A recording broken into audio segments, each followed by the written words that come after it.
Welcome, everyone, to our session on Developmentally Appropriate Practice, or DAP for short. I'll be guiding you through this important topic today, and by the end of this session, you'll have a solid understanding of DAP and how it applies to your role within our school district. Our goal today is to ensure that you can not only understand the key principles of DAP, but also effectively apply them in your daily interactions with students and colleagues. Whether you're a teacher, administrator, or support staff, DAP is relevant to everyone who works in our schools. Here's a quick overview of what we'll cover today.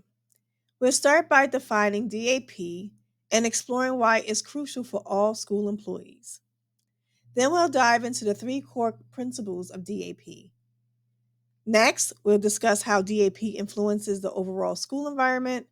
And finally, we'll put DAP into action with some real world scenarios.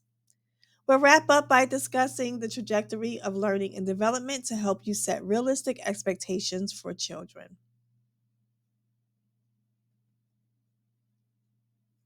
So, what exactly is DAP?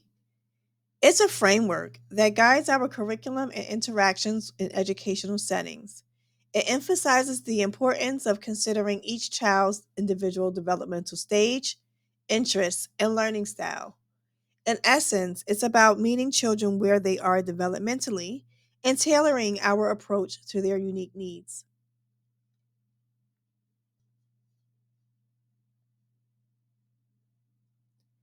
DAP isn't just for teachers, it's a philosophy that should be embraced by everyone in our school community.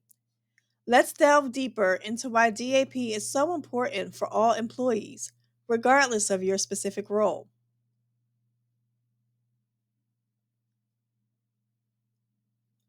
DAP provides a framework for understanding the typical patterns of child development. This knowledge helps us set realistic expectations for children's behavior, learning, and social emotional skills at different ages and stages.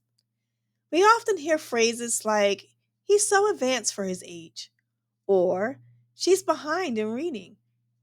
DAP reminds us that children develop at their own pace, and comparisons can be misleading or even harmful. By recognizing the wide range of typical development, we can appreciate each child's unique strengths and challenges. This allows us to tailor our support and interventions to meet their individual needs.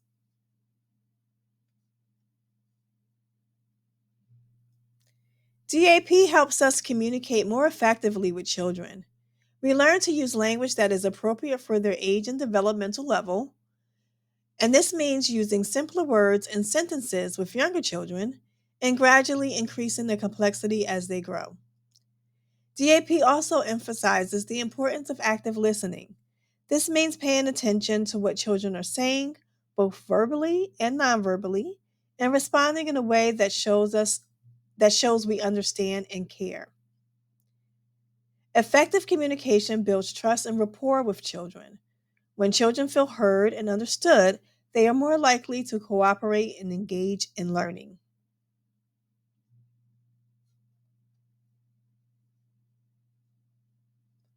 DAP fosters a culture of respect and empathy for children. We learn to see the world through their eyes and understand their perspectives. This helps us build stronger, more positive relationships with them. When we interact with children in a developmentally appropriate way, we create positive experiences that promote their social emotional well being. This can have a lasting impact on their self esteem and confidence. As school employees, we are role models for children.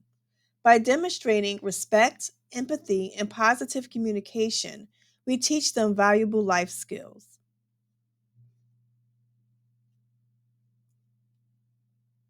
DAP encourages collaboration among all school staff.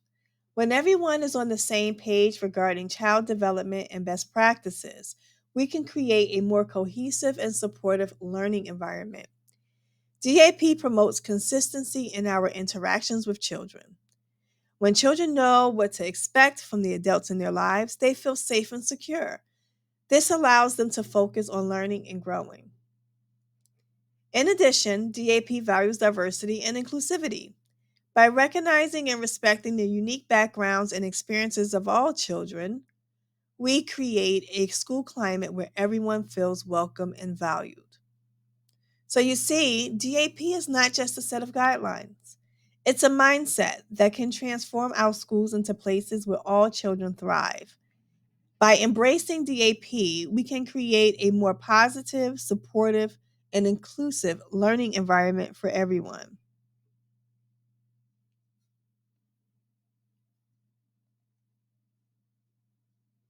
DAP is built on three fundamental principles: one, age appropriateness; two, individual appropriateness; and three, social cultural appropriateness. We'll explore each of these in more detail. Age appropriateness means considering what is typical for children of a particular age group. For example, we wouldn't expect a preschooler to sit still for a 45-minute lecture, but we might expect that of a high school student. We need to align our activities, expectations, and teaching methods with the developmental capabilities of the children we work with. While age appropriateness is important, it's equally crucial to recognize that every child is unique. Individual appropriateness means tailoring our approach to each child's specific strengths, challenges, and interests. Some children may be ahead of their peers in certain areas, while others may need additional support. DAP encourages us to celebrate and nurture each child's individuality.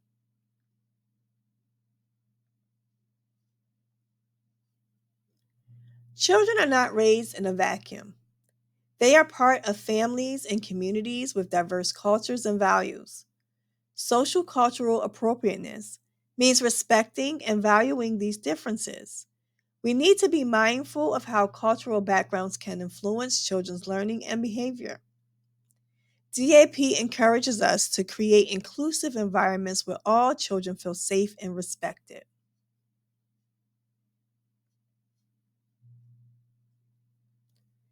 Now that we've covered the three key principles of DAP, let's see how they play out in real life scenarios. We'll explore a couple of situations and discuss how different staff members can respond in ways that align with DAP. In our first scenario, imagine a student is upset in the hallway. How might different staff members respond in a DAP aligned way? Well, a teacher might get down to the child's eye level, offer comfort, and use simple language to help the child identify and express their feelings. If the child was in a cafeteria worker might offer a reassuring smile, a gentle touch on the shoulder, or a quiet place for the child to collect themselves. And if the principal happened to come upon this child, then the principal might inquire about the child's well being, offer support, and involve the child's teacher or counselor if needed. The key is to respond with empathy, understanding, and respect for the child's developmental stage and emotional state. Let's consider this scenario. Let's say a teacher mentions a child's struggle during a behavior incident. How should office staff respond with DAP in mind? Office staff should listen attentively, avoid making judgments, and offer support to both the teacher and the child. They can collaborate with the teacher to develop a plan that addresses the child's needs while maintaining a positive and supportive school environment.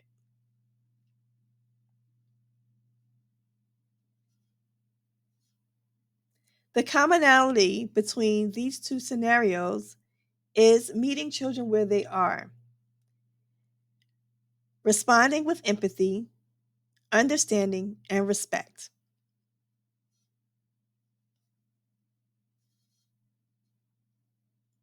To truly embrace DAP, it's essential to understand the typical trajectory of child development. Children learn and grow at their own pace, and there's a wide range of what's considered typical, or normal.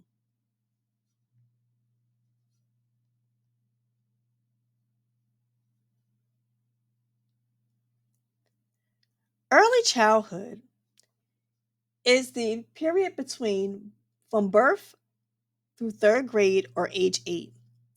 This is a period of rapid growth and development. Children are learning to walk, talk, and interact with the world around them. They are also developing their social emotional skills and forming attachments to their caregivers and families.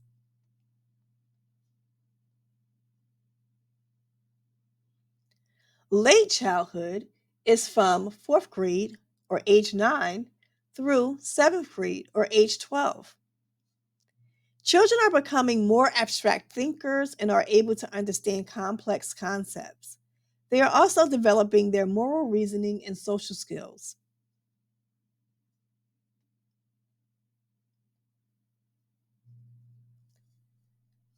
By understanding the typical trajectory of child development, we can set realistic expectations for children's behavior and learning.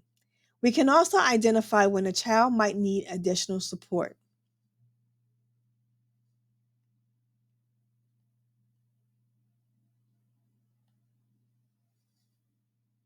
Let's do a quick check for understanding.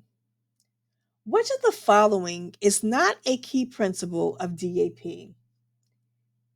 Age appropriateness, standardized testing, social cultural appropriateness.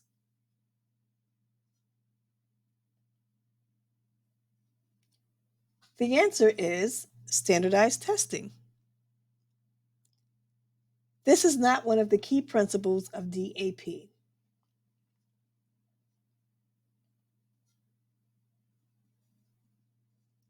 True or false? Children's behavior can sometimes reflect their developmental stage. Or only teachers need to understand DAP principles.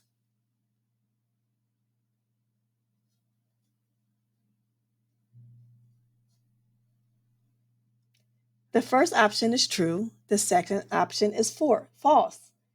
Everyone that works in our schools need to understand developmentally appropriate principles.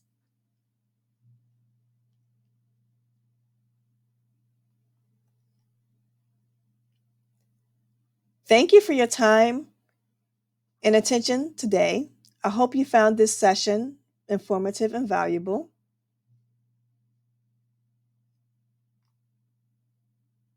Please have a great day.